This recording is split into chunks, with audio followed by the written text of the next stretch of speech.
All right, Math Moment Makers, we are going to be digging into a topic, an idea that may be on your mind right now. Now, if you're listening well into the future, maybe the timing might not be ideal, but when this episode goes live, we are now entering into standardized test season, which I'm telling you right now, it seems like this is the shift when we're chatting with district leaders, when we're chatting with educators.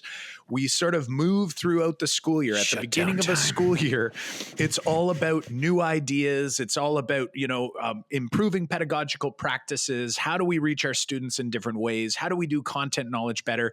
And then we get to this time of the year, and all of a sudden it's like, nothing else matters. All of a sudden we're shifting to, we've got to get ready for the big test. And I'll be honest, I remember very vividly the pressure teaching grade 9 here in Ontario. We have a standardized test, and there was a lot of pressure, at least perceived, in my own mind here. So we're going to dig in today. Friends, like, what can we do here when we've got this pressure, this stress, maybe this anxiety around standardized testing? And how can we still maintain the big ideas, the goals, the objectives that we really set for our mathematics classroom? And how do we sort of merge these two things so that ideally the standardized test should actually show improvement if the things we're doing throughout the year is actually helping our students better understand and comprehend mathematics? I was just talking to a teacher yesterday who here in Ontario is a grade 3 teacher. So in elementary, we do standardized tests in grade 3 and 6. And, like many teachers at this time, his pressure right now was, I have so much content left to cover and not enough days. Like, the feeling of I'm running out of time and I didn't get to all of these units. And, he had them all mapped out in front of him. And he's like, look, there's just not enough time to get to all of this learning. And I think that pressure is real. I taught grade 6 predominantly in the classroom. I pretty much always taught in a standardized testing grade. And I know this feeling. And so I wanted our conversation today to be just some really practical strategies to help teachers alleviate some of this pressure and also maximize and leverage the time that they have in front of students leading up to their testing period. Yeah, let's do it. And let's break it into two parts. Let's talk in elementary, let's talk secondary. Kyle and I being both, secondary teachers before we became math coaches and math coordinators, you being in the grade 6 classroom, fill us in. Let's start elementary wise. Knowing that this is the time period where we're coming into the end of the year, we know that this is happening. What are we doing to use that time up effectively, but also make sure that we're, I guess, trying to, in this situation like that teacher, cover as much as we can, but also keep true to the roots of what you're trying to achieve in your math classroom?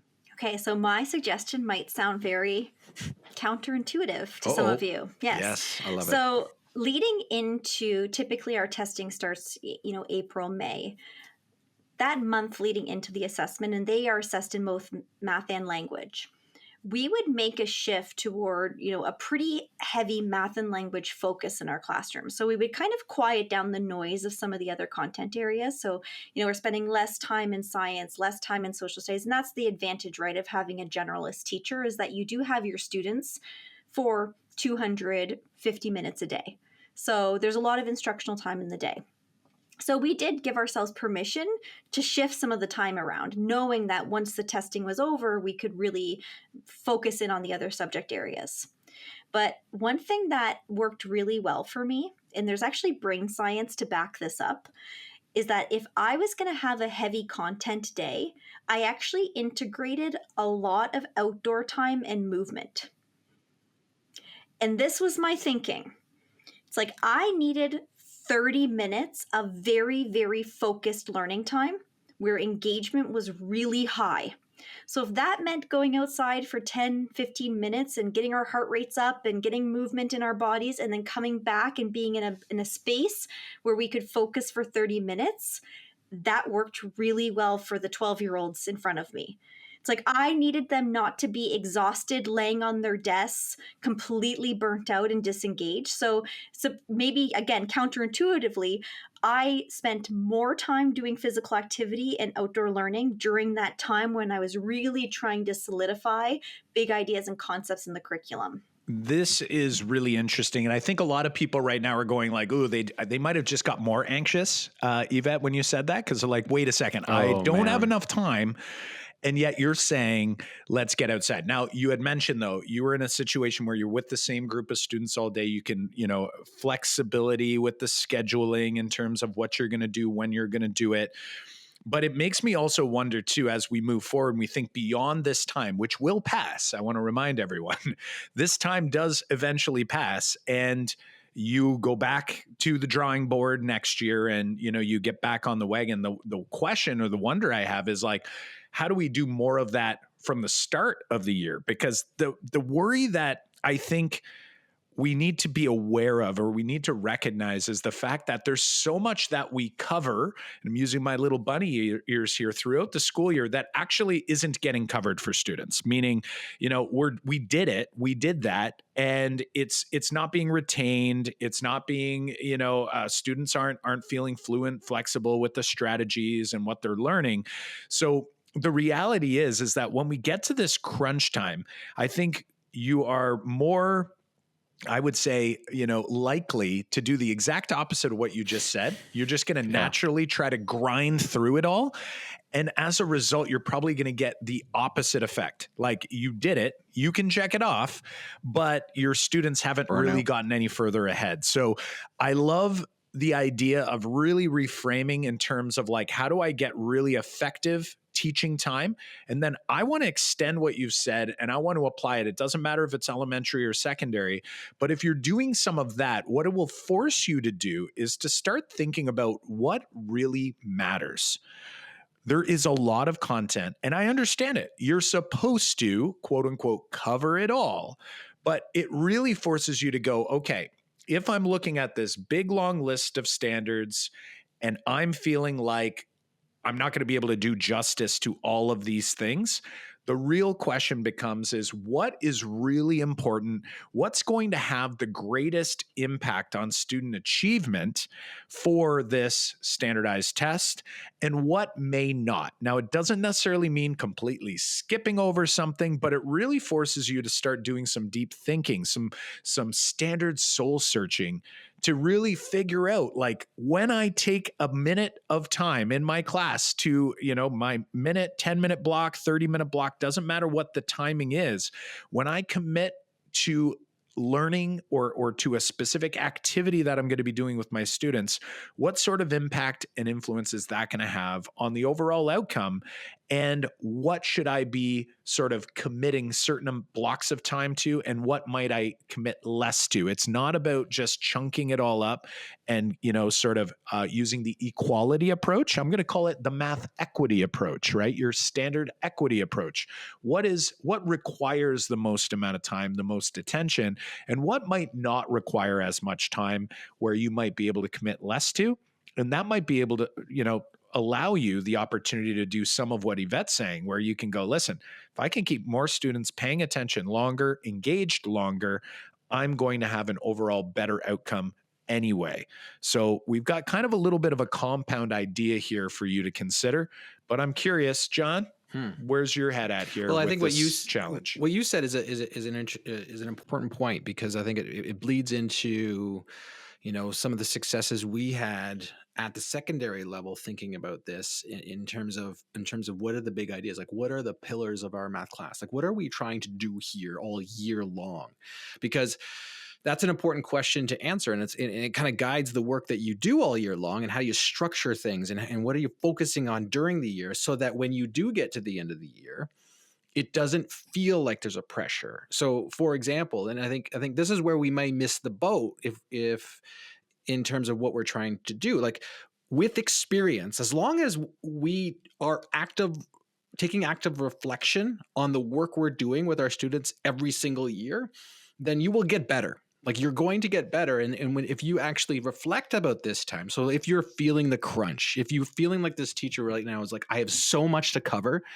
that I've either pushed or we spent more time here, but we didn't spend time here. And now I've got so many missed strands or so many missed topics that I can't cover it in that time period. Then this is a good time to also go like, what will I do next year so that I'm not in this position, or I've lessened this feeling I have about where I am?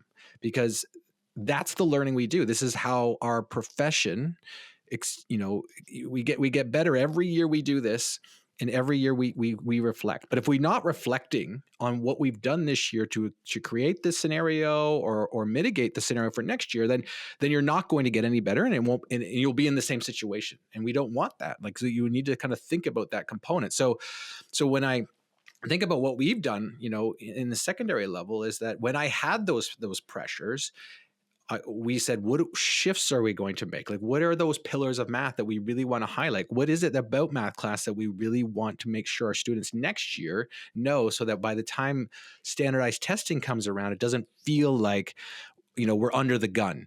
So have we created, and shared the big ideas around what we're trying to do? Is like, focusing on problem solving was a major component for us. Focusing on community and building trust inside the classroom and culture, it was a major thing for us. Teaching through problem solving for curiosity purposes was a major focus that we put. And when we did that, and we started to teach through problem solving, where we gave students problems that they did not expect. We gave students problems they had never solved before or never seen before, and we worked together through solving them and gave them time, grappling experience, coaching through that process.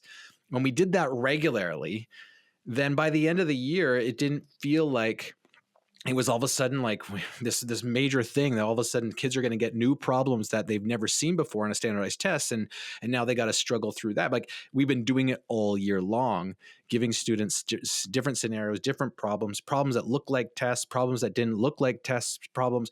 And all of a sudden it was like we weren't teaching to the test, but what we were doing was building resiliency, building this problem solving approach through the year, so that when that test showed up, it was like, you've always seen like these unfamiliar problems, and you spend longer time on doing each problem because that's just the way we did it. And I think, that's just what we did. And I think it'll be different for everybody. But the important point here is, if you're uncomfortable right now, what are you prepared to change so that you're a little bit better next year and you're a little bit more comfortable going into this scenario next year?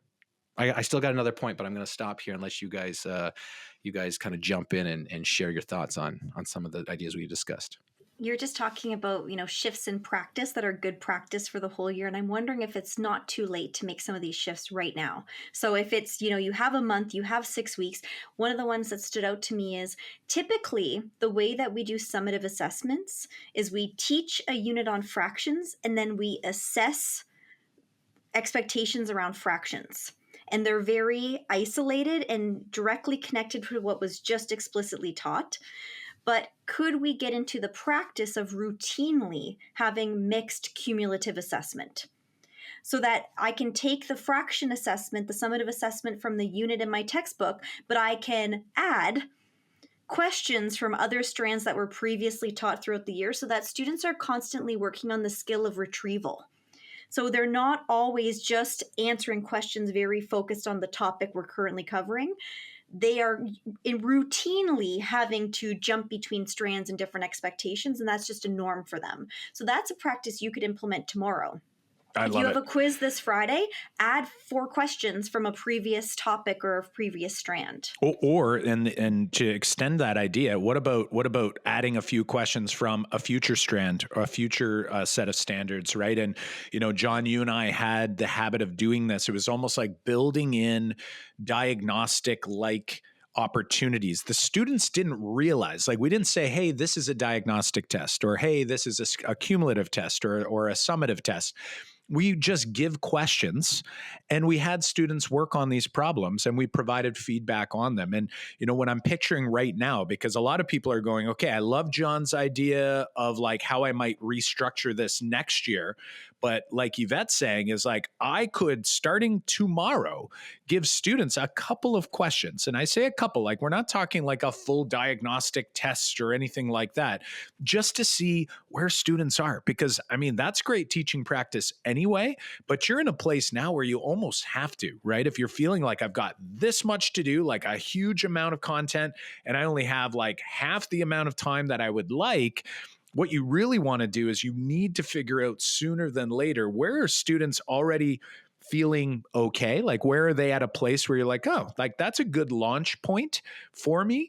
And then you can spend more time focusing in on the things that really matter, instead of, let's say, running the lesson that I've ran the last 10 times I did this course, when maybe only 3 of the kids in the class really will benefit from that lesson anyway, right? So really taking this time to try to gather as much insight about the content that you haven't had an opportunity to explore, to see what are students bringing with them, right? And we're not talking about them becoming experts, out knowing the algorithms or anything like that, but just like knowing what they bring to the table is a huge, huge help, so that you can use that as a jumping off point, instead of spending time, and I'm going to call it wasting time, on potentially ideas that we don't really need to spend any time on with this group. And that's, I think you, both of you hit on what that second point I wanted to make, was that when we made shifts around embedding, retrieval into the regular work that we were doing, when we built in, Kyle, we've talked about this here on the podcast many times over the years.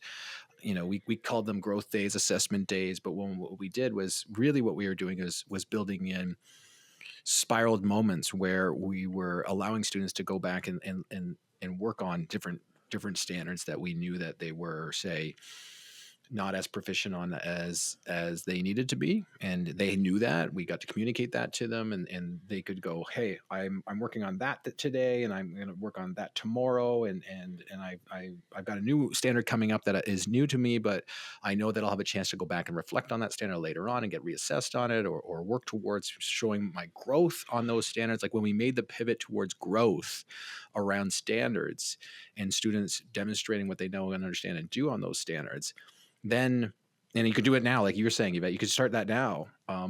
It became, but when we did that all year, then this whole like crunch time didn't seem like a problem, because we had been, say, reviewing, in a way, I'm going to use air quotes here, reviewing, but really what we were doing was just demonstrating, or giving multiple opportunities to demonstrate knowing, understanding around the standards that were there all year long.